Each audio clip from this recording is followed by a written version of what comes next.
few years ago, I was scrolling through Reddit and saw a post that stuck out to me. I don't recall the exact wording, but it was something along the lines of, "Weird to think that for 20 years, one of the most popular TV characters in this country was a trans woman."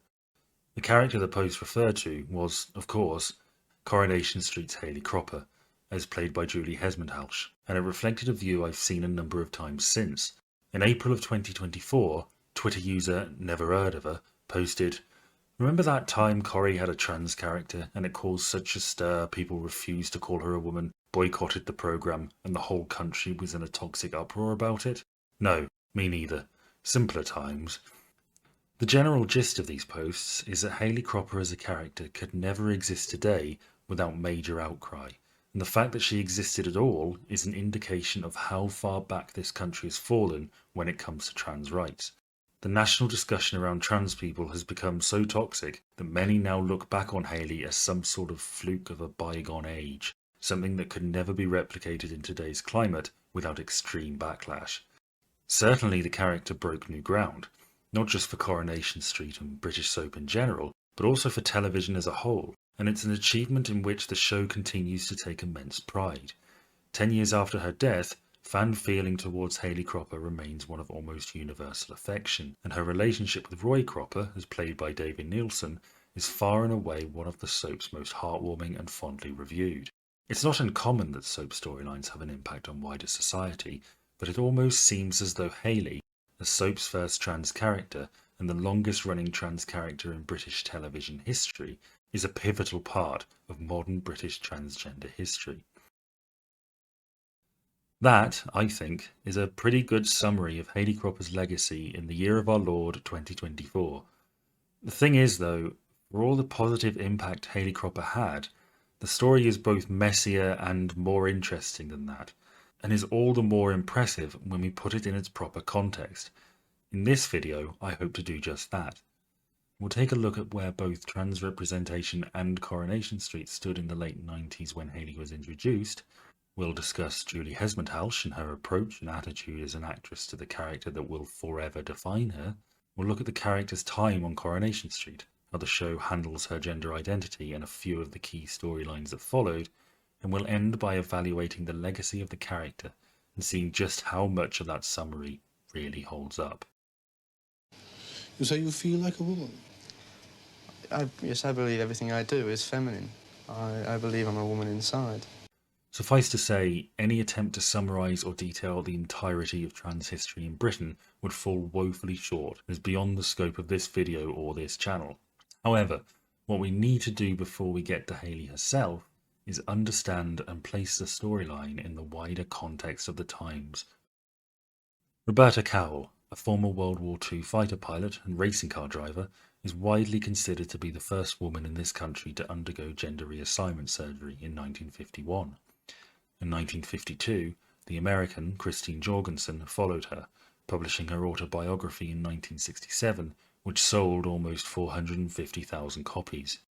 Both women were the subject of intense and curious media attention. Have you been offered a movie contract? Yes, but I haven't accepted it. Do you have any plans regarding the theater? No, I don't think so. Thank you. In 1970, the former model, cabaret artist and actress April Ashley became the centre of attention in her divorce case Corbett vs. Corbett. Her husband, British aristocrat Arthur Corbett, sued to have the marriage annulled on the grounds that, as his wife was legally male, the marriage was never valid. Corbett was aware Ashley was transgender when he married her, but sought to have the marriage annulled to avoid costly maintenance payments. The court found in favour of Corbett, unaware, it was later revealed, of Sir Ewan Forbes, a trans man whose inheritance of the Sempill baronetcy was challenged by his cousin, John Forbes Sempill, on the grounds that Sir Ewan had been born female and was therefore ineligible to inherit. The case was presented to the Scottish Court of Session, where, in 1968, Sir Ewan was found to be the legitimate heir. Due to the immense secrecy of the case, the findings were not widely available at the time, so this precedent, which may well have played a role in the Ashley case, was not considered. In 1974, journalist Jan Morris published her memoir Conundrum. Having begun transitioning in 1964, Morris became the highest profile person ever to do so in Britain. She had previously been the sole journalist who accompanied the party which first climbed Everest in 1953, had produced evidence of collusion between France and Israel during the Suez Crisis in 1956, and had been in attendance at the trial of Adolf Eichmann in 1961, as well as later becoming a well-respected historian known for her Pax Britannica series. In 1979, the BBC aired A Change of Sex. The groundbreaking series, which is currently available on BBC iPlayer and is highly recommended, followed 25-year-old catering manager Julia Grant's path to transition. For the first time, a trans person was presented in a relatable way. As Dr. Stuart Lorimer writes, "It's impossible to overstate the significance of A Change of Sex within any history of trans awareness in Britain. Jan Morris's Conundrum came before, 1974, and April Ashley's biography after, 1982, but both these texts bore a degree of exoticism. Surgery in far-off Casablanca seemed beyond the reach of ordinary mortals, whereas Julia was immediately relatable."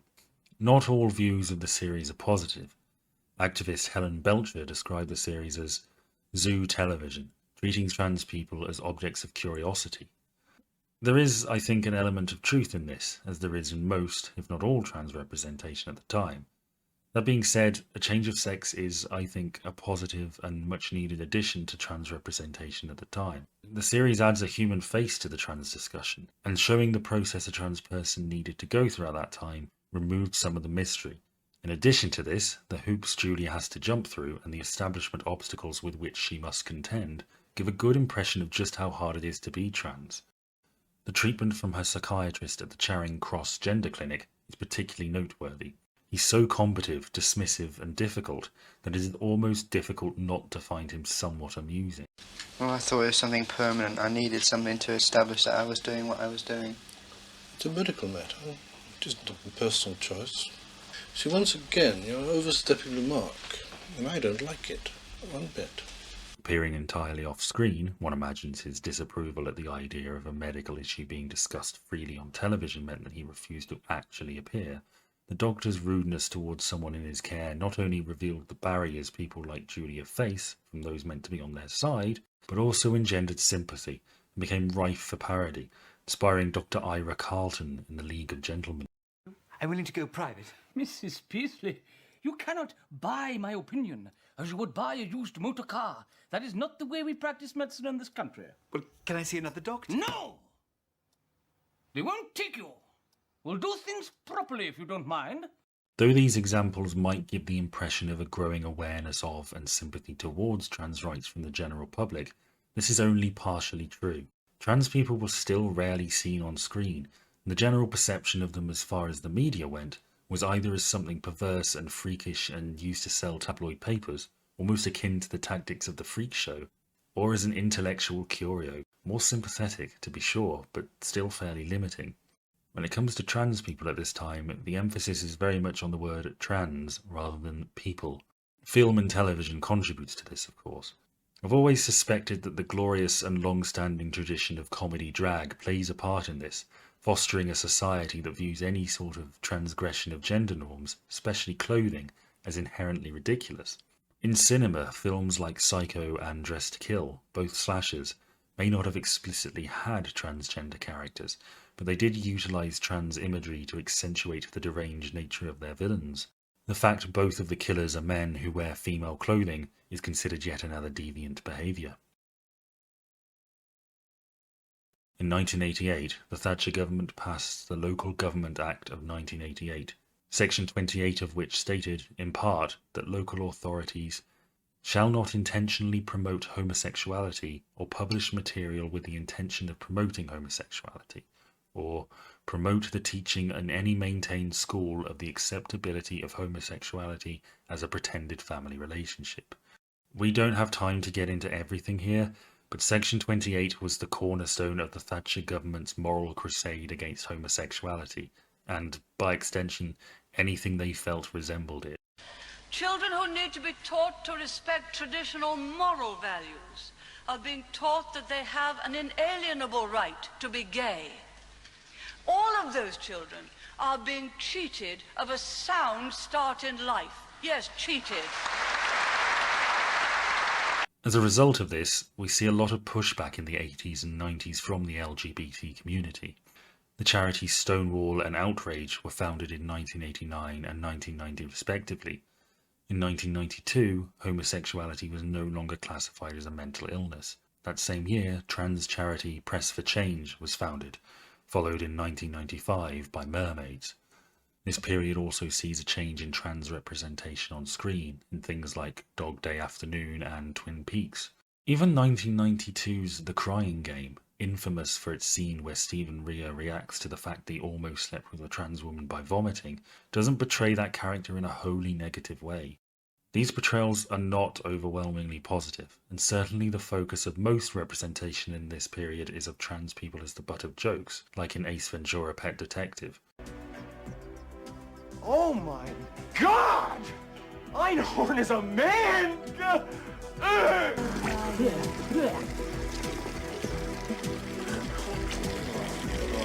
Still, they were being seen more.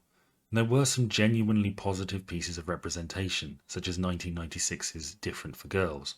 So what we have in the late 90s is a growing awareness of trans people, with a handful of positive examples of representation to speak of, and an LGBT rights movement that is gaining steam. The social climate is right and ready for a positive trans character, but so is the soap climate. I want to save detailed discussion of Corrie's relationship with gay characters for a later video, because I think it fits better there, but long story short, the soap avoided tackling the subject because they didn't want to alienate their small c conservative viewer base. Soap viewers tend to start young and watch for many years. As Corrie started in the 60s, they had a larger percentage of older viewers to consider, most of whom were probably not the most sympathetic or interested in LGBT issues. Other, more modern soaps did not have this issue. Both EastEnders and Brookside were conceived as more modern, gritty and realistic shows than Coronation Street, and because of this, they explored issues and areas of society that Coronation Street wouldn't. In 1987, Colin and Barry had soap's first gay kiss, followed in 1989 by soap's first proper gay kiss. In 1994, Brookside had British television's first ever lesbian kiss. These were big, headline-grabbing storylines that are now considered important milestones, not just in soap history, but also in British LGBT history. Coronation Street, by contrast, began to look rather quaint and outdated by comparison. Naturally then, producers decided the time was well past to give Coronation Street a more modern feel, shake off some of its dustiness, and tackle a subject that its rivals never had, not just to show that the soap could evolve and embrace modernity, but to make a vitally important social point. Well, not exactly. Oh, what about your storyline? What storyline? You're going to have this relationship with a transsexual, and apparently I went grey. In 2013, shortly after it was announced that Hayley Cropper would be leaving Coronation Street, Paul Flynn wrote an article for The Guardian looking back on the character's impact. It is astonishing, in retrospect, to be reminded that Coronation Street's first LGBT character and foreground storyline was T. Flynn isn't wrong here. It is astonishing that a soap which had, for almost 40 years by this point, avoided LGBT characters and storylines in any real way at all, has a trans woman as its first. It is sort of jumping straight to hard mode. Gay and lesbian rights were an awful lot further along than trans rights were at this point, and that's where both EastEnders and Brookside went first. It's odd to see Coronation Street in the late 90s go to a place that the proudly bold and socially real Brookside never went. That being said, a statement like that inadvertently gives Coronation Street a lot more credit than it deserves. The truth behind Hayley Cropper, that groundbreaking character of which ITV and Granada and Coronation Street are so proud, is that she was created as a joke. Hayley Cropper and all the impact she had on the national debate kind of happened by accident. In August of 2024, Julie Hesmond-Halsh was included as part of a soap panel at the Edinburgh TV Festival, where she revealed the original idea behind her character's conception. The casting director took me and said that this was the deal with the character. She was going to be trans. I didn't know until later that it was actually just going to be a joke storyline. Roy had sort of embedded himself in the show as a popular, if slightly strange, character, and he was going to have a series of disastrous dates, of which Hayley was the first. The punchline of this story was that she would take him for dinner and say, "I'm trans," after which Roy would consider the date to be a disaster and disappear into the distance. Esmond Halsh's comment has been widely reported as though she has only just revealed it now for the first time, but she's mentioned it numerous times before and is not shy about doing so. It was going to be a sort of joke. Roy was going to have a series of disastrous dates, of which Hayley was the first one. And obviously the sort of end of that story was that she was transgendered, and that was going to be like, oh, I can't possibly be with her. Yes. Now, what I didn't know was that, and, you know, I've only found out much, much later, was that part was originally meant as a bit of a joke. And as I say, I was supposed to just be a character who just came in and then left after a few weeks, and he would go on to another disastrous date. I think the storyline is what it'd be hysterical to bring in a love interest for Roy, who was a real oddball. I think that Hayley was brought in, I have to admit, as a little bit of a joke. I didn't know that the character was going to be a joke. I didn't know that, and it was supposed to be. That was the writer's intention. In an interview with The Guardian in 2014, she went further. "When I got to the office, everybody was laughing. The idea was that Roy was going on a series of disastrous dates and I would be the third, a pre-op transsexual. But I didn't laugh. I thought, this isn't a joke. Hayley won't be a funny character." Now, I should say at this point that despite Esmond Halsh's openness about this, she is, to the best of my knowledge and belief, one of only 2 people who have said this. I've never heard this revelation repeated by Granada or ITV or the bulk of her colleagues, with the exception, that is, of her co-star, David Neilson, the one other person who should know the truth of this storyline. And I think Hayley came into it and she was going to be part of a series of hopeless relationships. On a Friday afternoon in the storyline office, somebody said, I know what would make him run if she was a he. That being said, they haven't commented on it either, and that's one of the reasons I believe Esmond Halsh when she says that. It's easy to see why. Coronation Street is very proud of Hayley and the legacy she had, and to confirm Esmond Halsh's telling of the original plan would dent that legacy somewhat. When Roy Cropper was introduced in 1995, he was intended to be something of a villain. His first appearance has him as a tenant in Deirdre's flat. He was there to freak Deirdre out. He was Norman Bates, I suppose that was the description. Only me. I just wondered if you needed anything from the chemist. What kind of thing? A lemon? Or the greengrocer? Is that what you banged on my door for, to ask me if I want a lemon? I thought you might be feeling under the weather. He has an uncomfortable air about him, either oblivious to or outright ignoring Deirdre's attempts to politely end the conversation. He's the guy on the bus who won't stop talking to a woman, even though she clearly wishes he would. As time went on, though, Roy became more popular. Before long, he was the harmless, if a little odd, cafe owner.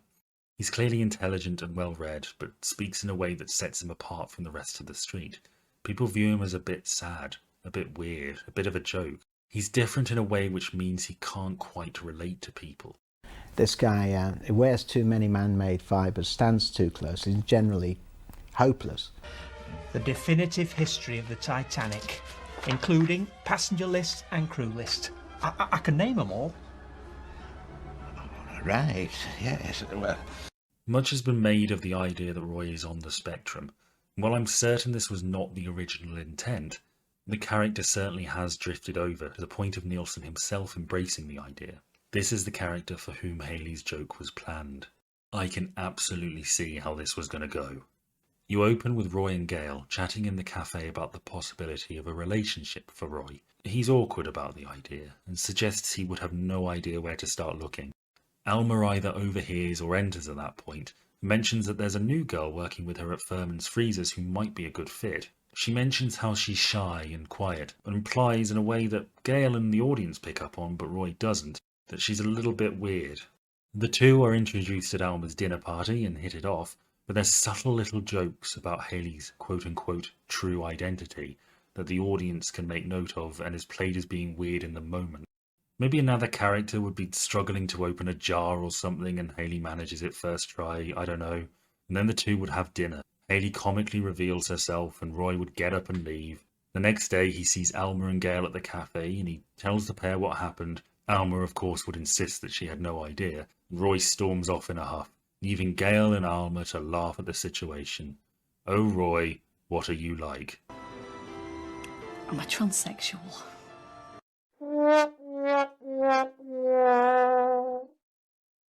The fact it was going to be one part of a series of dates makes sense too. You might have a woman with a possessive ex who's just gotten out of prison, a couple of swingers looking for a third, a woman who's significantly older than she let on, a woman with difficult children. This thing just writes itself, and it's in exactly the same sort of vein as memorable Corrie joke storylines like Reg and the Waterbed, Vince and Claire, and Bette and Betty driving into the lake. Everything I know about this soap and this character tells me Hesmond Halsh is absolutely telling the truth. When the view changed is another matter. Hesmond Halsh has never really given specifics as far as I can tell. My suspicion would be that it was early on, probably shortly after the character was conceived in the writing room, or maybe into casting. I suspect there were a few voices who realised that they actually had something quite interesting here, and that the character might be better used for the purposes of drama rather than comedy. If the origin of Hayley is one elephant in the room, then the casting of a non-trans actress is another. Born in Accrington, Lancashire, Julie Hesmond Halsh's career was beginning to take off in the mid-90s. She'd appeared in the Catherine Cookson miniseries The Dwelling Place, and that same year she had a part in Victoria Wood's Pat and Margaret. You managed to get any sense out of her? Well, she's semi-barking most of the time. She was part of Bedford's mother all last week. That one even got in papers. It's all right. It was while she was playing two small parts, a maid and a night guard, in a production of Much Ado About Nothing in Manchester, that Hesmond Halsh was approached by producers. In the initial interview, she was told that Hayley was going to be transgender and asked if she would return the next week to meet the producer. During that week, Hesmond Halsh set about to do some research. I went to Frontline Books, a radical bookshop in Manchester, as they had books on transsexualism. I had been involved in LGBT charities and politics, so it wasn't something that shocked me, but it was something that I wanted to know more about. However, the available literature was quite radical and political, and not exactly what was required for the role on Coronation Street. It fast became clear that I had to approach the role as a person rather than an issue. Returning the following week to meet with the producer, Hesmond Halsh says that she read a few lines to camera and was offered the job before she left the building. Originally, following the move away from the joke aspect, the storyline was meant to be kept secret, and Hayley being trans was meant to be revealed in the show itself. But the press got hold of it and the storyline was leaked, to huge interest from the public. In a fortnight's time, viewers will be introduced to Hayley Patterson, a clerk at Furman's. Hayley, who is excruciatingly timid, has the darkest of secrets. She is transsexual, born a man and now awaiting surgery to become a woman. By any standards of pre-Watershed TV drama, she is the first transsexual to appear in a British soap. The most interesting and, as time would prove, important reactions came from the group Press for Change. I found an old archived website of theirs, most of which still works, which had a link to a post titled PFC and Coronation Street 1 year on. This post, detailing the involvement of PFC in the character and storylines in those early months, catalogues forum members' reactions to Hayley. Now, we have to establish that there's a narrative arc running throughout this blog post. That PFC members were initially very sceptical, but soon warmed to the character and came to see Hayley Cropper as a positive influence on their campaign. This is clearly true for a number of members, but I don't think that we should fall into the trap of thinking that the comments in the post, most of which are included in this video, speak for all members. Initial reactions are laced with mistrust. I get the impression reading these comments that they are so used to seeing trans people portrayed poorly in media that they are bracing themselves for yet another failure. It appears we are going to see a trans person. It is to be played by an actress, not a trans person. She is going to wear a wig, a polo jumper to hide her neck, to hide her hands, and also, it states, keep her head down so she does not have to come into eye contact with people. To top it all, she's going to go out with the wimp Roy. What does this say about us? At the moment, I feel very happy that we have been recognised, but then I was never someone such as they are going to portray, and I think we should have some input. It would appear the only input so far is the actress going to a bookshop and asking for any books on transsexuals. Will she occasionally break into a chorus of I am what I am and do a drag act in The Rover's Return? Of course, we all know how she will be written out when she becomes boring after a few weeks. If there was ever a time for us to act, it is now. Not when the programme has been aired, but now. It is taking me 30 years to know what I am. Now some little upstart actress is going to sum me up after reading a few books. Reading these early posts, it's clear that the casting decision is a real sticking point. That is to say, that a trans character should be played by a non-trans actress. The discussion of which actors should be cast to play certain roles is still ongoing. Though I certainly have a view, that wider discussion is well beyond the scope of this video. What I will say is this. As much power as Hayley as played by Hesmond Halsh has, she would have had a lot more if the actress playing her had been trans. For a start, a trans actress would have been able to bring her own personal experiences to the storyline and the character. What's more, while the character of Hayley is trans, and we as audience members know this, the individual we are seeing on screen is not. There is a disconnect here between the image and the part being played, a distance between what we are being told and the reality of things. What we are being presented with is transgender to an extent. Hayley is trans, but Hesmond Halsh is not. A trans actor playing this role would have given the whole thing a lot more punch. The figure we see would be trans in her entirety. Having said that, although trans actors and actresses were not unheard of, they were certainly not common. I don't believe that the casting of a non-trans actress was a deliberate snub on the part of Coronation Street or Granada, but rather thoughtless confirmation to an industry norm. I should also say that, while I do believe Hayley Cropper would have worked better if played by a trans actress, I have nothing but praise for Julie Hesmond Halsh. Not only is she great in the part, giving a performance that is immediately endearing, but also conveys strength and struggle and pain, but she genuinely and sincerely took the part seriously and understood the responsibility that went with it. In an interview with the Beaumont Society, Hesmond Halsh was asked what she had learned about transgenderism since taking the role. I had a basic understanding of transgender. I've been around and knew more about the politics and civil rights aspect than the personal and physical stuff. My learning has been an ongoing thing over the last year. No amount of books can teach you as much as a conversation with somebody who has been or is going through a particular experience. Because of the secret nature of the storyline, this came later when I was able to make contact with people in Hayley's position. Those are the words of a person who wants to do this story and this character justice. The trip to Frontline Books might seem token, but how many actresses would have taken that step in the first place? Hesmond Halsh has a real social conscience. She was already involved in LGBT charities before taking the role, and she continues to be vocal about social justice issues. Most recently with her role in Mr. Bates in the Post Office, and her involvement in the campaign for justice for sub-postmasters. This is an actress who cares. That much is undeniable, and if a trans woman couldn't play this part, then I cannot envisage anyone else in the world who would have done it as much justice and with as much compassion as Julie Hesmond Halsh. And I was seeing for myself how soaps and serial dramas could really change things and change people's perceptions of various issues, you know. And I always wanted to be part of something like that, sort of taking something that people didn't really understand to a mass audience. Early on in her casting, it's a little tricky to get an exact time frame. Hesmond Halsh met with representatives from PFC. There was a really great trans rights group, Press for Change, who were really, really pissed off, and I totally understood why. I met them and said, I hear you, but honestly, I think the pressure on a trans actor, who definitely would have had a certain amount of vulnerability anyway, would have been unbearable. So I assured them that I was their ally, that I would play the part with as much sensitivity and empathy as I could, that I would listen to them. And honestly, I think I did a decent job. She's right. I touched on the press's treatment of trans people in the previous part, and it was particularly nasty, with them being viewed as prime fodder for the tabloids. In her essay for the book Trans Britain, Our Journey from the Shadows, journalist and campaigner Jane Fay provides some examples of trans headlines used by the media from 1970 to 2000. Bad puns and sensationalising abound, from the obsession with a sex swap cop wearing frilly knickers, a detail that was likely either invented or obtained through underhand methods, to hints of sexual deviance. Past names and circumstances were sprinkled around these pieces with an utter disregard for the individuals whose lives were being turned over to public scrutiny.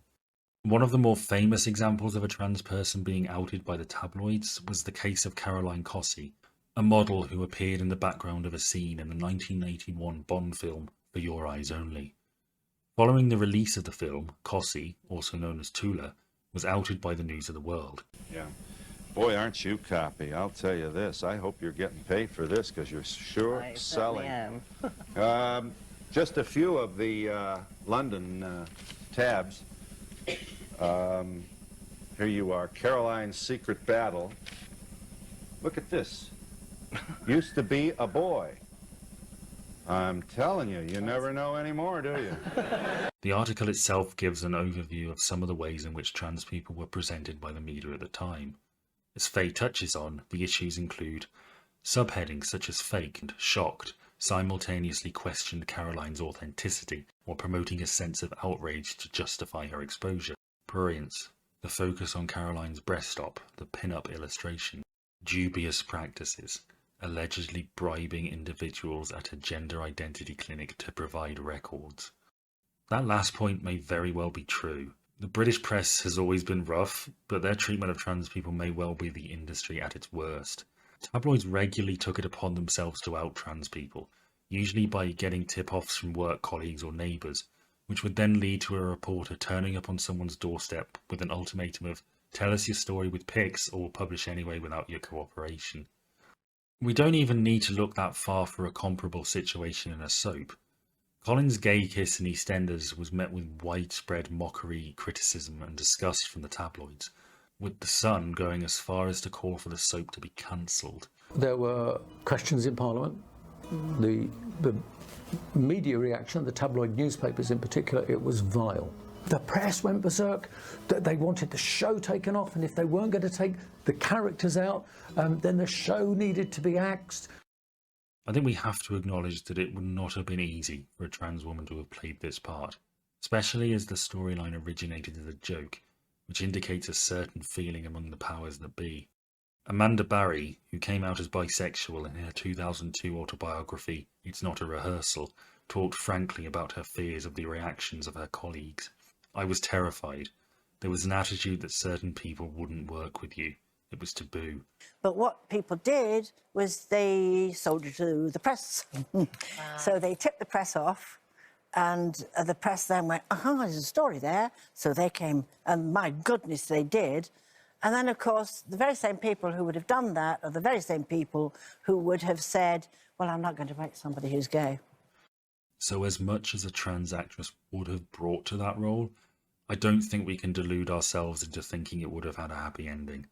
Hayley likely wouldn't have lasted nearly as long as she did as played by Hesmond Housh, and this video, in a parallel universe, would be about Granada's poor mishandling of a situation that left a vulnerable actress at the mercy of a hostile press, and a character and a story with huge potential cut far too short.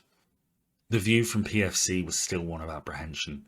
We can't really blame them given where the vast bulk of trans representation was at the time. There's also a view from some of the leading figures that sounds like they're bracing for a fight. They knew this was important and were ready to challenge and try and get their voices heard when the time came. Even before Hayley's first appearance, PFC had made that aforementioned contact with Hesmond Housh, and the group had been contacted by a researcher. As Christine Burns, a leading figure in PFC, posted, "This afternoon I got a call from a very chastened sounding researcher, Nick West, very eager to talk to me about the portrayal of a trans woman in the storyline that's currently in production for Coronation Street. He was concerned about the way that the story had been interpreted by the Daily Express, hurt even, to judge from his words. For now, however, I would like to suggest that we show our control and maturity as an organisation by backing off en masse, just as effectively as we engage them. By doing this now, we demonstrate goodwill and trust in what we've been assured. This isn't to say, of course, that we don't have a contingency up our sleeve if the insurances were to prove to be false. Right now, however, it's time to gracefully award some trust. For now, all that PFC could do was sit tight, hold its breath, and hope for the best, as on the 26th of January 1998, Hayley Cropper made her first appearance. Well, you know everybody, don't you? Audrey and Curly and this is Hayley. Oh, nice to meet you, Roy. And you. Hayley Cropper was introduced as a shy, meek young woman working alongside Alma, played by Amanda Barry, in Furman's Freezers. She's pleasant but awkward, and her relationship with Alma is one of clinginess, with Hayley having no friends and Alma having shown her some kindness. Above all, though, Hayley is established as being unable to stand up for herself. The very first scene has her being rather harshly reprimanded by her manager, Curly, played by Kevin Kennedy, for failing to crack down on smoke breaks, to the point that she leaves the room crying. I'm sorry, Mr. Watts. I've never been any good at telling people what to do. Don't be so wet. Just get on with it. Was that necessary? Well, it's enough to try the patience of a saint. She's so spineless when it comes to dealing with people, it drives me nuts. So our view of Hayley in these first few episodes is of a meek, if somewhat likeable, woman who is, as Curly says, wet. With the death of her father, the somewhat desperate relationship with Alma, and the fact that she has no other friends, Hayley becomes a sympathetic, or perhaps pitiable, character. PFC had mixed thoughts. I just saw Hayley Patterson in her first appearance at Furman's Freezers in Coronation Street. Sent shivers down my spine, and I feel anxious. Anybody else have a similar reaction? Too close to home, perhaps? Too far from home, perhaps? The character is just about no more real or unreal than any of the others in the programme. Yes, she does appear very wet, but I suppose some people would feel that they wanted to protect her, so perhaps it's not a bad thing. I will wait and see, but so far not too bad, as long as she improves and ultimately gets her act together. Looking forward to Friday's episode. I, for one, have been seething over Coronation Street. I think Mavis is back. Is that really what others are like? Am I so unusual? I live in dread of Friday. I thought that most people were assertive, strong individuals who can cope. This girl is a wimp. Is this what they got from Charing Cross and from the books? God help us. On the positive side, I can see what they are trying to do. Hayley may not be real, but the reason she's not owes more, I suspect, to the producers' attempt to invoke sympathy for the character than any other motive. Their mistake lies in thinking they need to go over the top in this way to obtain that audience sympathy. I'm not too unhappy. How many of us were brimming with confidence when we first went live? Some lucky ones, no doubt, but I wasn't one of them. I felt very awkward and self-conscious at first. If Hayley stays like this, then I will worry. However, I would expect the character to develop. She has a golden opportunity to be seen to grow in confidence. In February of 1998, Alma, partially out of a desire to help Hayley and partially out of the hope that Hayley will have someone else to cling to, tries to set her up with Curly, to which the obvious reply is, hasn't the poor woman suffered enough? It's meant to be a misfire in the context of the episode. Neither Curly nor Hayley know it's happening, but it's doubly weird looking back. It's a great testament to Roy and Hayley's eventual relationship that to rewatch the episodes before they were together, when they're just two people invited to a dinner party, is a bit jarring. Curly and Hayley rather obviously do not hit it off, and as a drunk Audrey, played by Sue Nichols, ruins Alma's matchmaking, Hayley and Roy share a taxi home. The relationship begins from there, and it is, as you would expect, very sweet. The pair instantly work well together. These two awkward outsiders who, by their own admission, never really had much expectation of this sort of happiness, find each other. And much of the enjoyment of these early episodes comes from watching them navigate this for the first time in their lives. It helps that they're good, likeable people. Both Roy and Hayley have strong moral compasses, despite experiencing their own struggles and prejudices for much of their lives. I think there's a very persuasive argument to be made that they are one of, if not the best couple in all of British soap. It has a practical purpose too, because we, the audience, are so invested in the relationship, we are emotionally connected to both people in it. We want to see this work out, so when things don't, it carries a lot more weight. We also want to touch on the use of music in the cafe scenes. Thanks again, Roy. Yeah. Yes, what am I meant to be looking at? It's very sweet, almost rom-com-esque. Then we arrive at the coming out scene, which, honestly, I think is done really well. As Junie Hesmond-House says in her introduction to this clip on the Corrie YouTube page, some of the language is a bit outdated, but fundamentally, the scene itself is still very strong. It's simple enough. Thousands of people have genetic disorders. If it's haemophilia or cystic fibrosis, you get sympathy, but If your mind's one thing and your body's another, it's very different. Both reactions are understandable. Roy is somewhat spectrum-coded by this point, and anything outside of his world is troubling and confusing to him. I don't like talking about things I don't understand.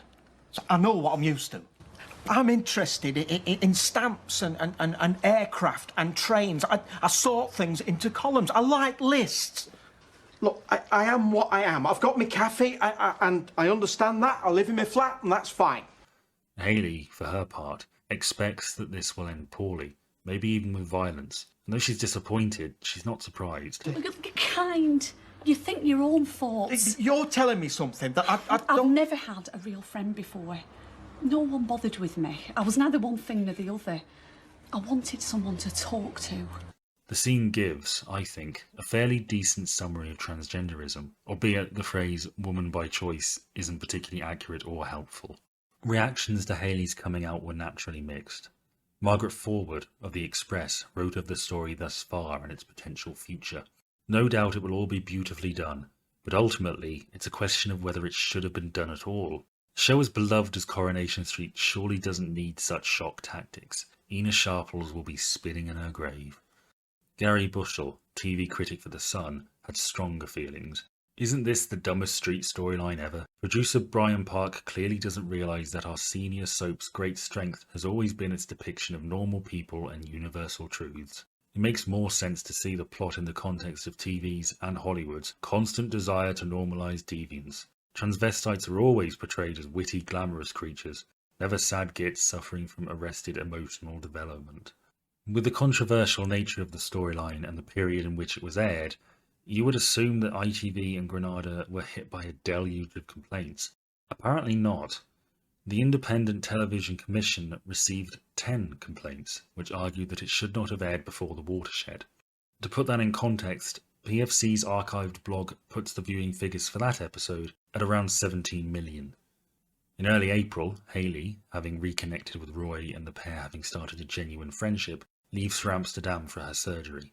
A matter of weeks earlier, Granada had made two important decisions. The first was to extend Julie Hesmond-Halsh's contract and to bring the character back as a long-term cast member. The reaction from the public had been so strong and so positive that it would have been folly to not continue to ride that wave. The second was to reach out to PFC and bring an official story advisor on board.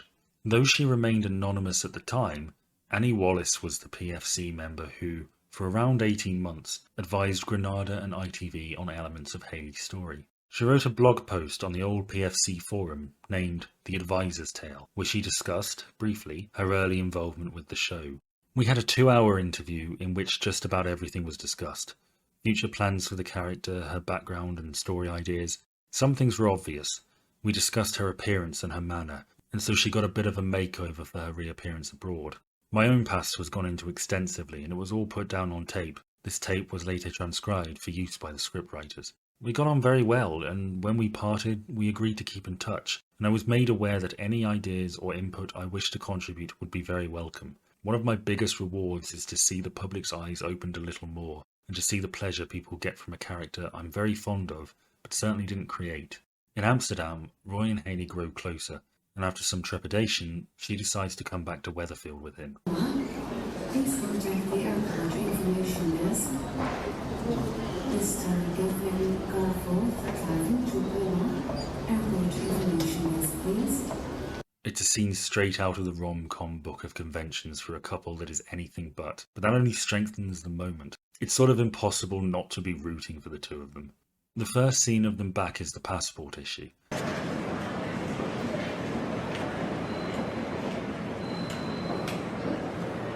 Would you come this way, please, sir?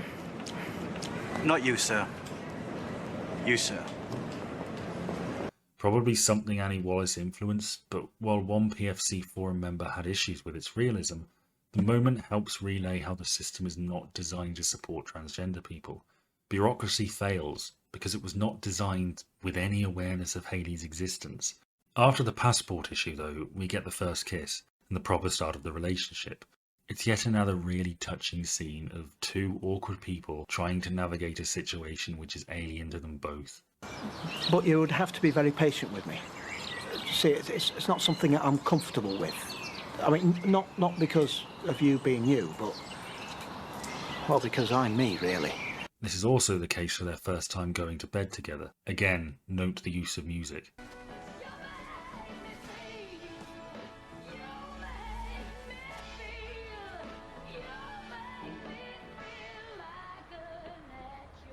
Reaction to this scene and Hayley's return in general from the PFC forum is really interesting. Absolutely excellent. I'm crying with joy here. I can't wait for Sunday's omnibus edition. Everybody is beginning to open up about the problems of transsexual people. Well, I hoped you all watched it tonight. Hayley could do for us in a short time what we have been fighting for years. Let's hope so anyway. What a significant piece of music to have in the background. Christine Burns wrote that the storyline so far had done more for trans people's PR than any other medium could have achieved in a lifetime. PFC really ought to have been pleased, regardless of their own mixed feelings. Hayley Cropper was applauded in Parliament in a motion tabled by Dr. Lynn Jones, the Labour MP for Surrey Oak in Birmingham, and co-signed by 25 MPs.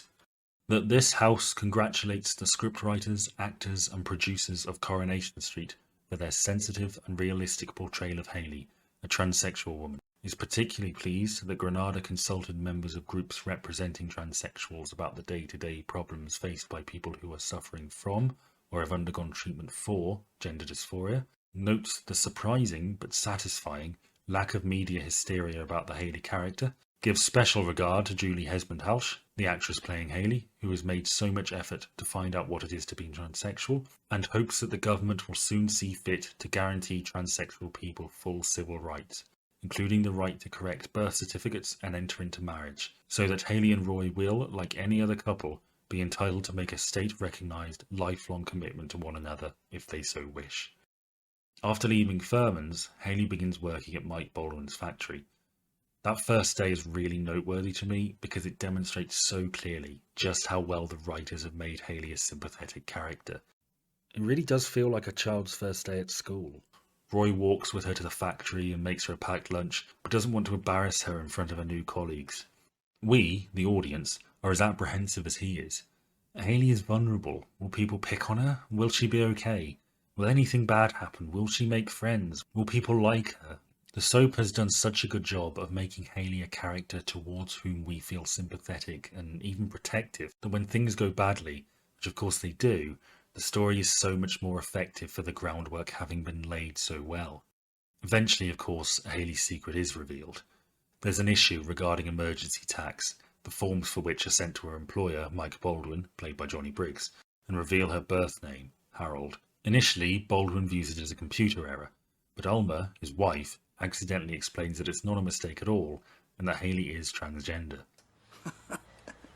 You having me on? No. Because you nearly succeeded that time. You're not, are you? Flipping hater.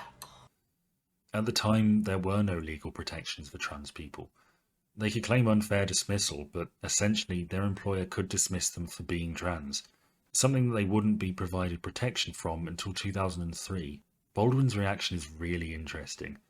He finds Hayley disgusting and makes no bones about saying so, but is too much of a pragmatic businessman to fire her solely for that. Instead, it's about how her continual employment would create trouble between him and the other girls. Oh, do you know what?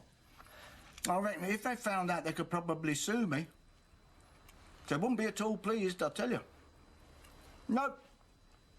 She's going to have to go. I've got that lot to think about. I've got to consider the repercussions if they find out the truth about you.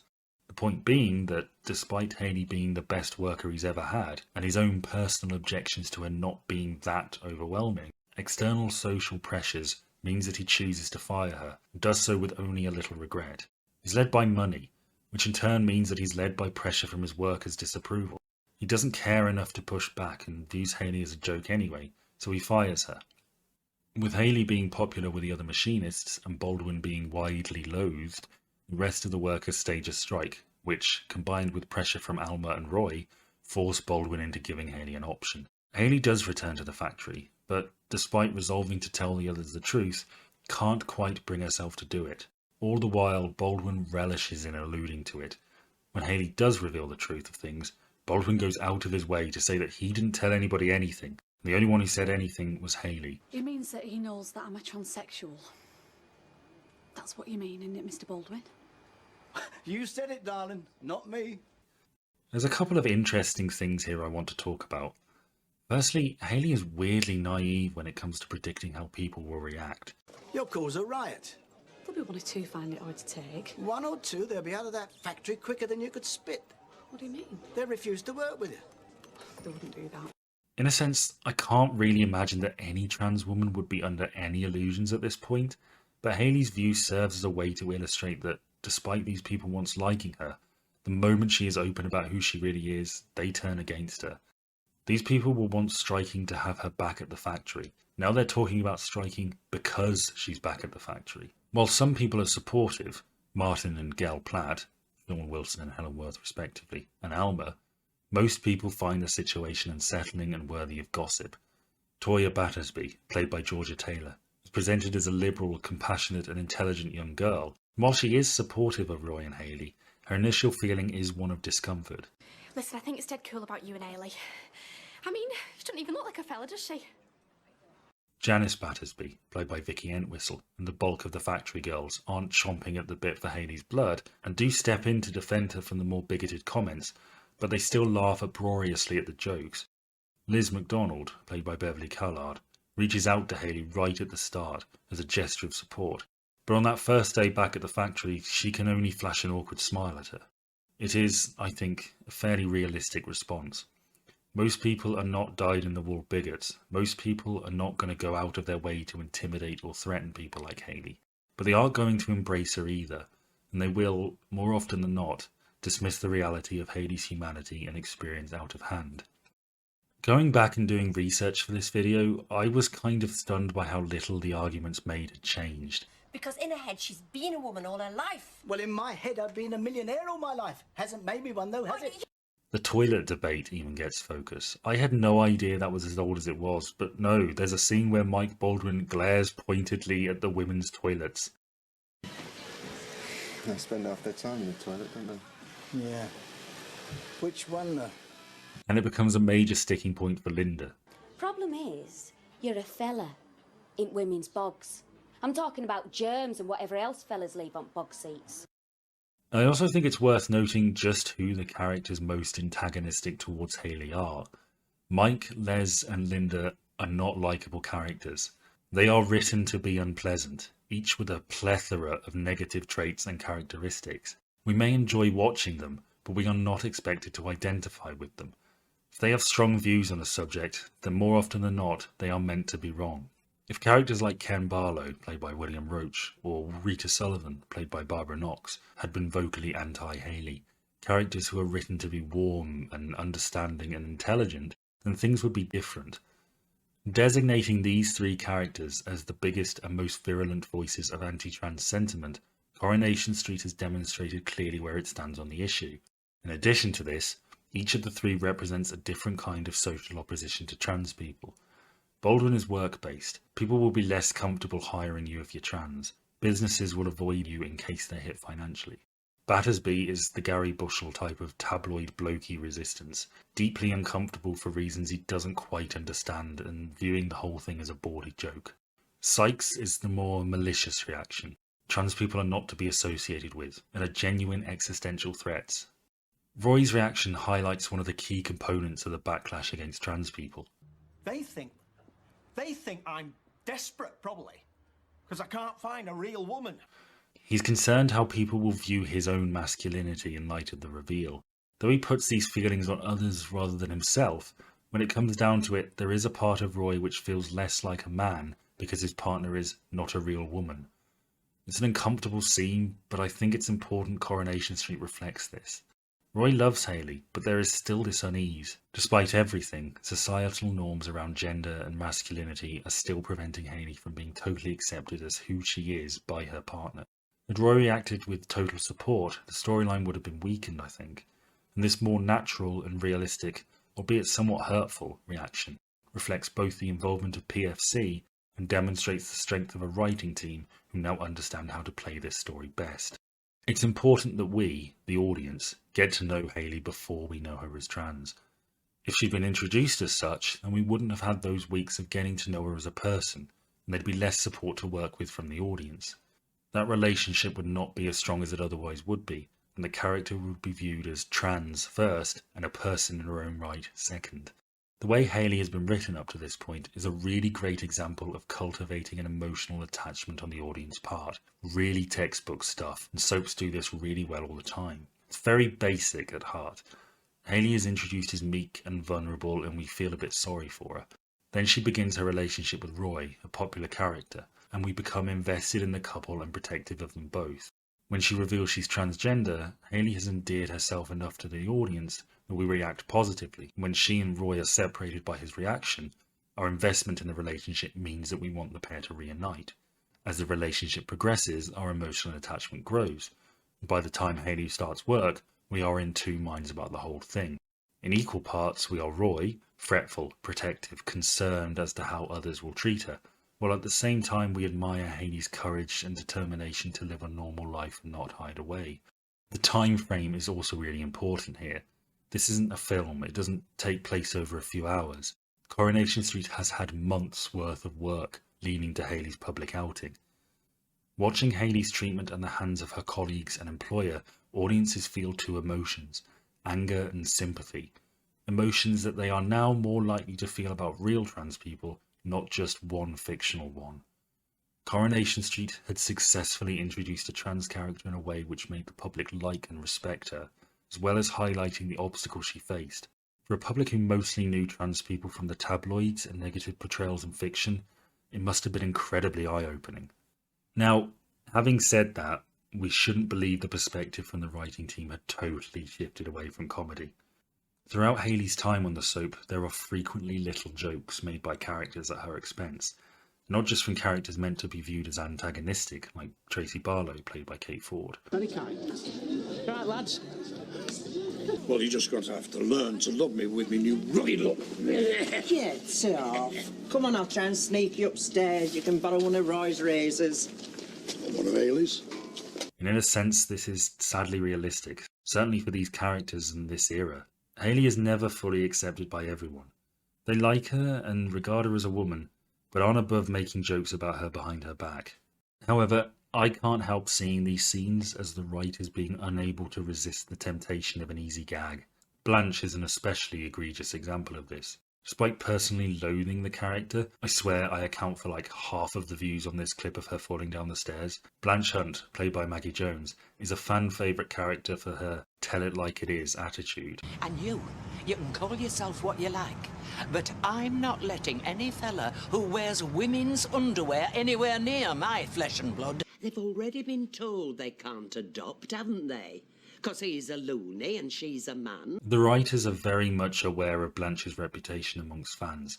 And as realistic as her reaction is, I still can't help but feel that we are meant to be laughing at these jokes, or even somewhat agreeing with them. I can't help but come away from these scenes with the feeling that Coronation Street wants to have its cake and eat it too. It loves having the prestige that comes with soap's first transgender character, is rightfully proud of that fact, but still has a part of itself that has always wanted to exploit the character for comedic purposes.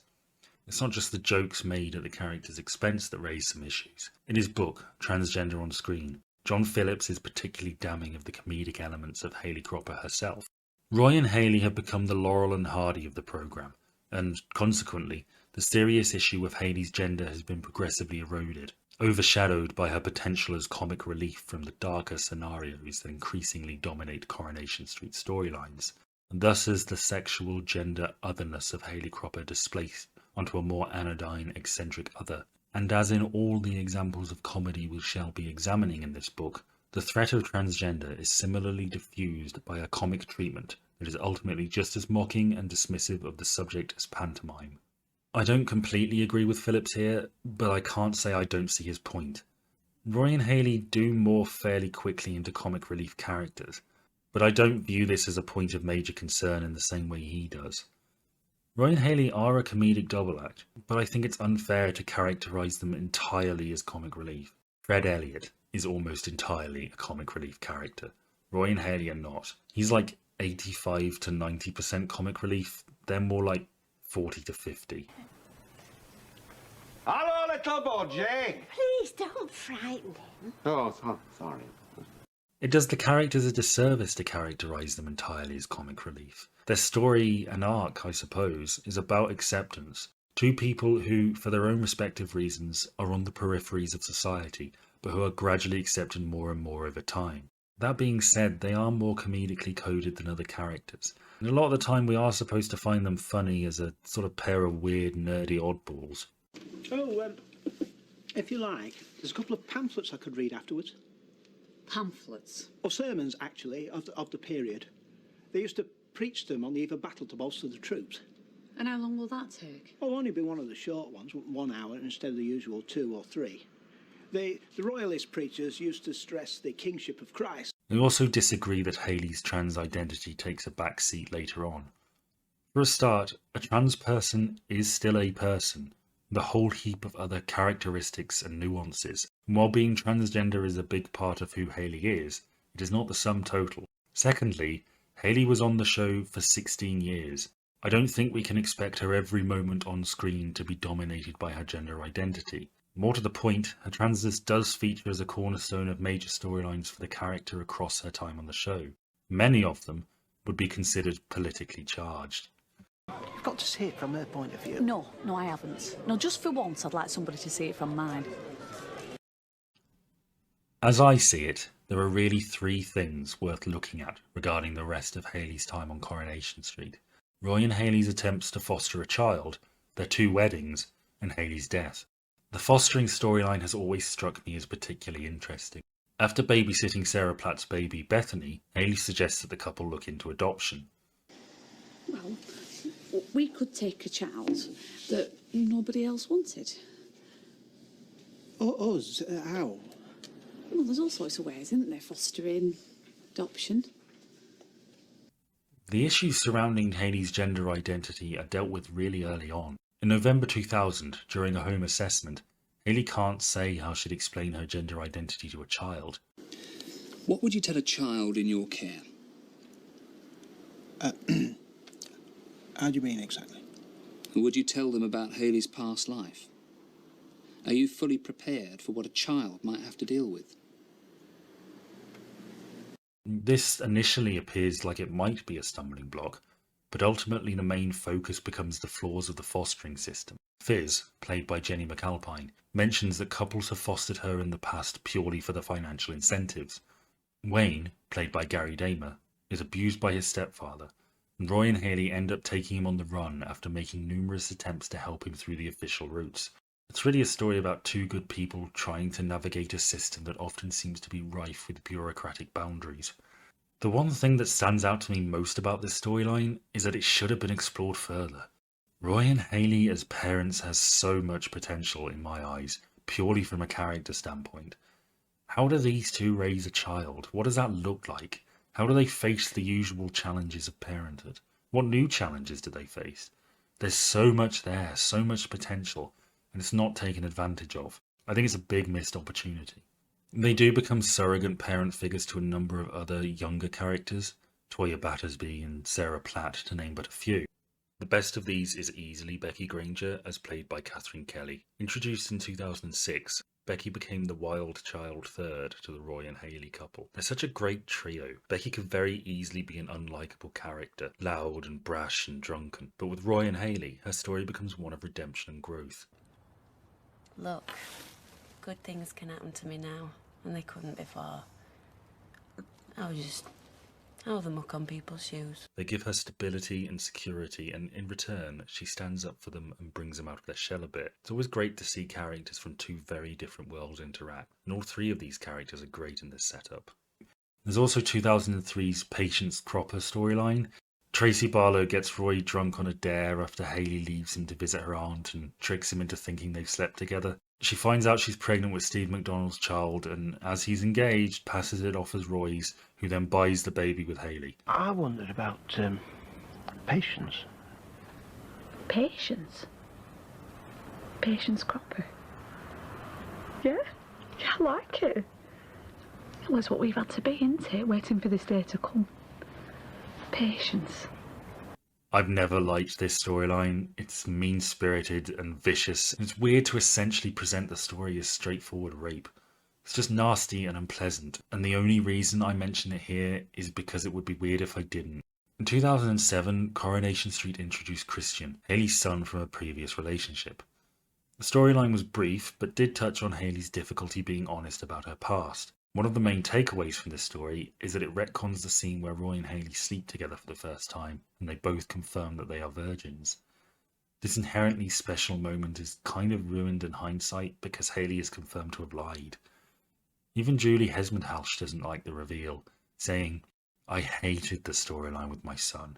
I love the actor who played him, but I wish that storyline hadn't happened. It felt like a betrayal to me. I was cross about that. It was very clear that Roy and Hayley were both virgins. There was a whole set of episodes about that, and from the transition of them being friends to being lovers, it was very beautifully and delicately done. And then a writer comes along with a new plot line, which means that the circumstances that I played as true wasn't true. She was lying to him, and I have nothing to do with that decision." Of all Hayley's storylines following her introductions, it's the two weddings that are the most interesting. The first is in 1999. Roy and Hayley had previously talked about marriage, but as Hayley was legally considered male, it wasn't an option, and the two instead opt for a purely symbolic ceremony. It seems so simple a thing. These two people love each other and should be together, and they aren't even asking for a full legally binding service. What they're asking for is purely symbolic, and yet they're met with a whole host of obstacles. Firstly, they meet with a reverend, who initially seems supportive. Busy today. Still, we can always find a minute for two people in love. Once Hayley explains her identity, however, he hesitates, and it's clear that both religious and political pressures mean that he won't help them. I haven't always been a woman. Oh. Yes. I'm afraid that does seem to present difficulties. Well, the Bible does say... Yeah, I'm sure the Bible says a lot of things that you lot can pick on when it suits you. Come on, Roy. Graham's obviously very busy. Roy has no idea where to find someone willing to touch something so controversial, and eventually resorts to the internet, where it seems like the only people interested in helping them are kooks or novelty seekers. Underwater weddings. Officiated by ex-Olympic 200-metre freestyle bronze medalist Reverend Chip Schloman. You know, I've married lots of couples in my time, Roy, but never before a transsexual. Hayley would be my first transsexual. Eventually they find a Church of England reverend, Jessica Lundy, played by Olwyn May, who expresses sympathy but still has her reservations.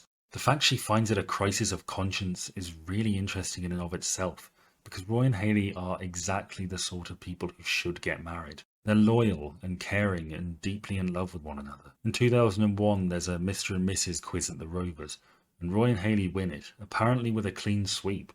An egg, lightly boiled, with brown bread soldiers and just a scraping of marmite. Oh, finally, we asked if Hayley thought you could remember exactly where you had your first kiss. Well, of course, it was the boating lady. Yeah! Well done. Hayley Cropper. Yeah! They're arguably the poster couple for good, healthy relationships. Even other people on the street seem to think so.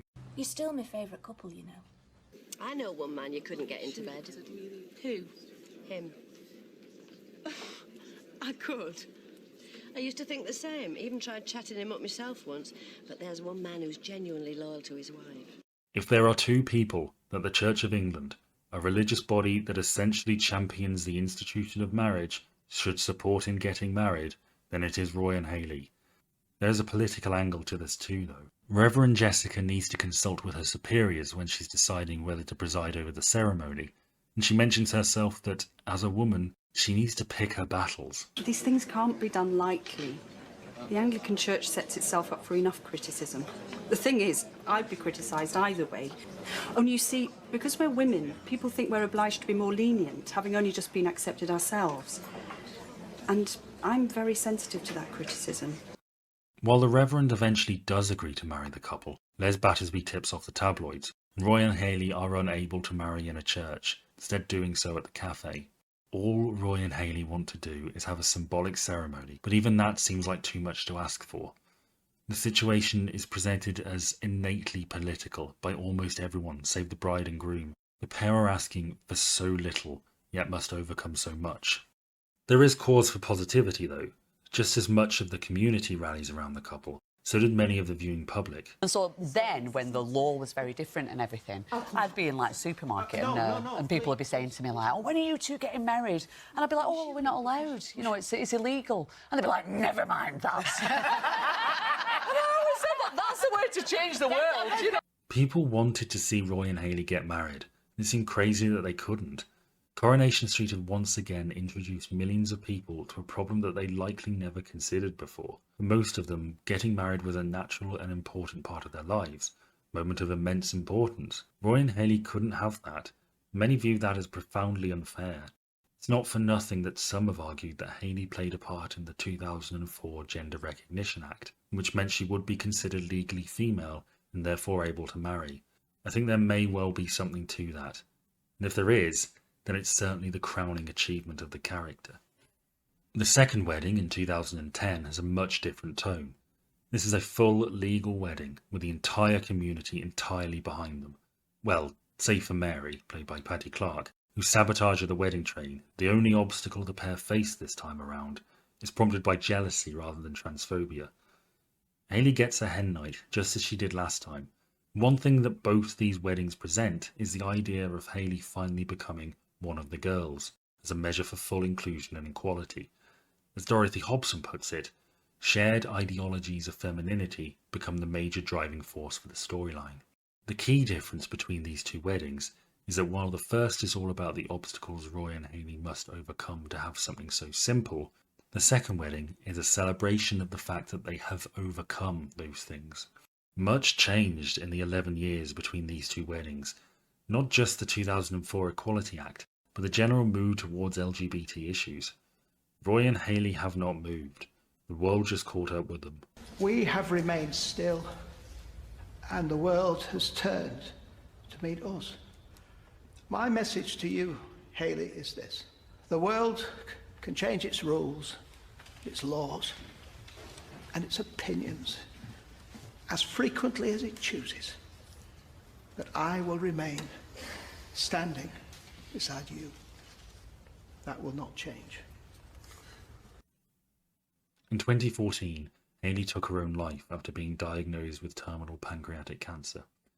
It's fitting that such a socially charged character should go out in such a socially charged storyline, but there's also stuff in there that links back to the character's gender identity. One of the things which leads Hayley to make her decision is the fact that her medicine may cause her to regress, and all the progress that she has made becoming Hayley will become undone. You heard Jeff today. Not herself, he said.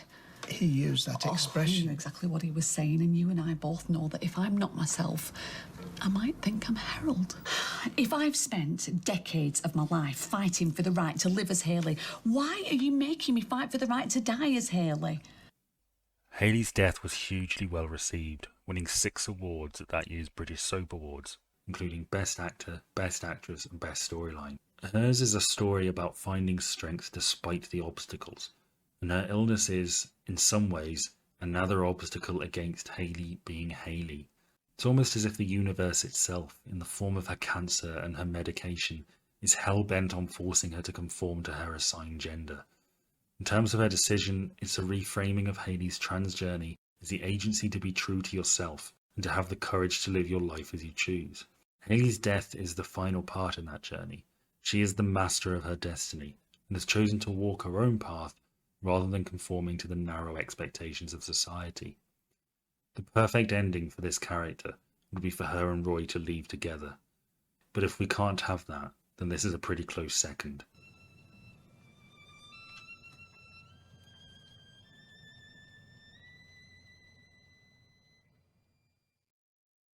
Yeah, for so many people who aren't engaged in the daily Twitter storms and the conversations about it, Hayley Cropper will always be their first and sometimes only experience of transgenderism. Yeah.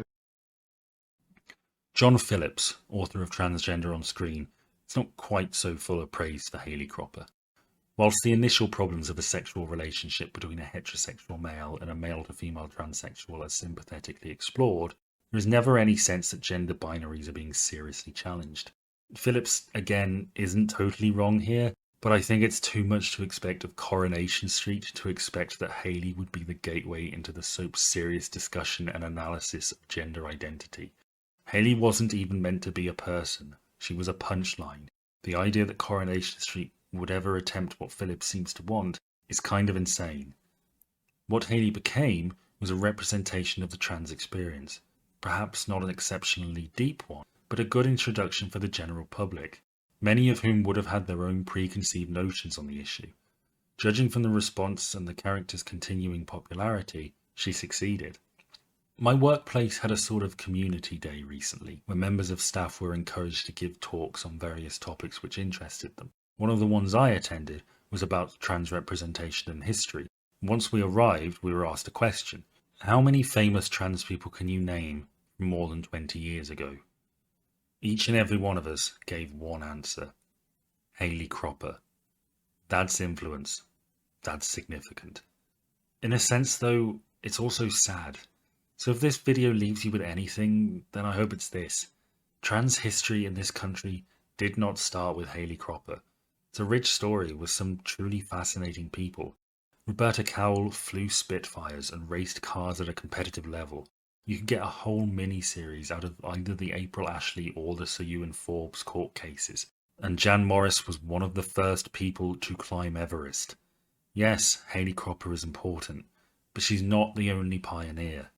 While I think Granada and Coronation Street ought to be proud of Hayley Cropper, I still think we should refrain from giving them too much credit. Hayley was created as a joke. There's still touches of that mentality sprinkled throughout the show, and I don't think we should forget that. Even with that in mind, though, the show did change focus, seemingly quite quickly, and accepted the help that they were offered. Julie Hesmondhalgh absolutely deserves credit too for taking the story and the character seriously, when a lot of other actresses wouldn't. Her post-Corrie career is kind of booming, which is testament to how well she did with Hayley. She managed to get work after playing the same character for more than a decade, which is hard, especially for soap actors, and she's since had roles in Broadchurch, Doctor Who, and Mr. Bates and the Post Office, with many others under her belt. Press for Change, of course, should get their fair due too. They navigated a relationship with Granada that could very easily have been confrontational, and resulted in a defensive response from the production company. Instead, it resulted in a good, mutually respectful working relationship. Annie Wallace's advice was clearly taken on board, and the character and story was richer for it. Hayley wouldn't be nearly as strong or as impactful as she was without them. Speaking of Annie Wallace, she joined Hollyoaks in 2015 playing Sally St. Clair, soap's first trans character played by a trans person. That same year, EastEnders introduced Carl Slater, who became the first male trans character played by a trans actor, Riley Carter Millington. Emmerdale had Matty Barton, played by Ash Palmasiano, a returning character who was written to have transitioned between leaving the soap in 2012 and rejoining it in 2018. These are just a few, but they demonstrate that times are changing, and though Sally St. Clair and Carl Slater have both left their soaps, trans characters will likely appear in both EastEnders and Coronation Street in the future. At this point, it's almost inconceivable to think that they won't. Julie Hesmondhalgh has said that one of the reasons she left Coronation Street when she did was because trans characters were beginning to be played by trans actors with more regularity, and she felt her time in the role was done. She's not wrong. In 2010, Hollyoaks introduced trans male character Jason Costello, played by a non-trans actress, Victoria Atkin. Atkin had researched her character in a similar way Hesmondhalgh had done with Hayley more than a decade previously, speaking with trans groups, speaking to people about their experiences, and she even had a young trans guy on set to advise. Somehow, though, with all the progress we've made since 1998, it just doesn't work. In 2015, Hesmondhalgh appeared in Russell T Davies' series Banana. She's described a scene with trans actress Bethany Black as feeling a lot like passing the mantle. I think that's a fair way to look at it. In a sense, Hesmondhalgh and Hayley laid the groundwork for trans people on British television. Paul Flynn, in a 2013 article for The Guardian, described the character as Coronation Street's accidental tumble into the 21st century. In her own small way, Cropper has changed the way we watch soap opera. She has shifted a corner of the national debate into warmer, more inclusive terrain. I'm not so sure I agree with that last bit. There's plenty of people today that regard the character as highly offensive.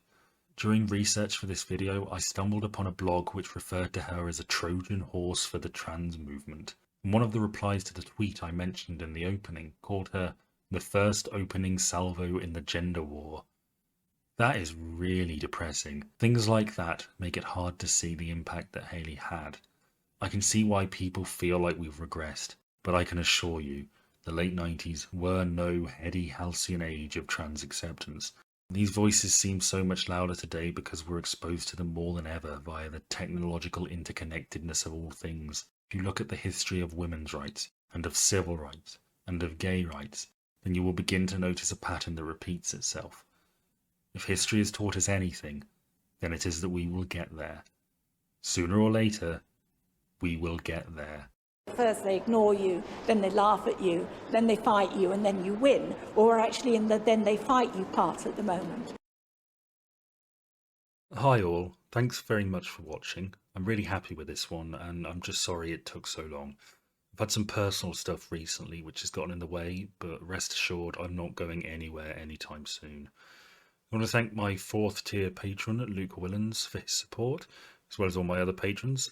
Special thanks to Lars for looking over the script, the Corrie fan wiki for general research help, and Belgian Corrie fan Eve Henley Spread and On to Cobbles for their vast archive of old Corrie episodes, which are invaluable for making these videos. I could not do it without their efforts, and I'm so thankful for everything they do to make these older episodes available.